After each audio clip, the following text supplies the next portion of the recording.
माँ ब्रह्मचारिणी व्रत कथा। यह कथा देवी पार्वती के जन्म से जुड़ी है। हिमालय पर्वत की पुत्री माता पार्वती ने भगवान शिव को प्रतिरूप में पाने के लिए कठोर तपस्या करने का निश्चय किया।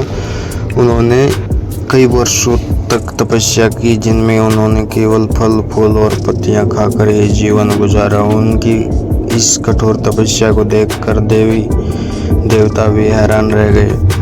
एक बार नारद मुनि ने भगवान शिव के पास जाकर पार्वती के तप की महिमा का बखान किया। यह सुनकर भगवान शिव प्रसन्न हुए और उन्होंने पार्वती की परीक्षा लेने का निर्णय किया।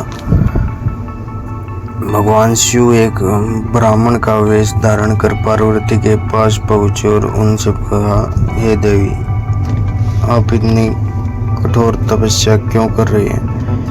आप तो पहले से ही इतनी सुंदर और शक्तिशाली हो। आप किसे पति रूप में पाना चाहती हैं? पार्वती ने बिना संकोच के उत्तर दिया, मैं भगवान शिव को अपने पति के रूप में पाना चाहती हूँ। इस पर ब्राह्मण ने शिव की बुराई करना शुरू कर दिया।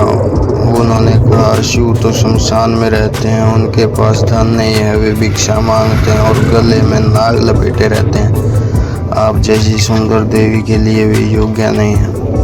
लेकिन पार्वती ने उनकी बातों पर ध्यान नहीं दिया और दृढ़ता से कहा, मुझे किसी और से कुछ नहीं चाहिए, मैं केवल शिव को ही अपना जीवन साथी मान चुकी हूँ। पार्वती की यह टूट आस्था और निष्ठा देखकर भगवान शिव बहुत प्रसन्न हुए। वे अपने असली रूप में प्रकट हुए और बोले, हे पार्वती, तुम्हारी तपस्या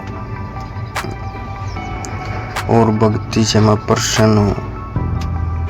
मैं तुम्हें स्वीकार करता हूँ।